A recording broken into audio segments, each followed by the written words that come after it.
Ingat po sa mga nahahawakan yung pera, mga igan. Babala po ng mga otoridad, posibleng kumalat na naman ng mga peke, lalo na ngayong malapit ang Kapaskuhan. Gaya ng bulto-bultong peso at dollar bills na nakumpiska sa Recto Avenue sa Maynila. Arestado rin ang 4 na suspect. Saksi si Jamie Santos. Sa maliit na opisinang ito, na-recover ang bulto-bulto na peking 500 at 1,000 peso bills. Gayon din ang mga peking $100 bill. Sa dami, hindi pa matiyak kung magkano ang kabuuang halaga nito kung naging totoong pera. Arestado ang 3 lalaki at 1 babae. Nakuha rin ng CIDG-NCR ang mga computer, printer at laptop na ginagamit umano ng grupo. Hindi lang sa pamimeke ng pera kundi mga ID, driver's license at iba pang dokumento. Nakatanggap ang mga operatiba ng impormasyong nagagamit ang mga peking pera sa pagkuha ng US visa.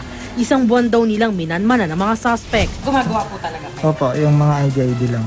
Wala akong magawa, ma'am. May nahuli kami. Tulong na rin natin sa ating ekonomiya na talagang hindi lalaganap yung mga peking pera. Maharap sa paglabag sa falsification of public documents at forging ng Treasury and Bank laws ang mga suspect.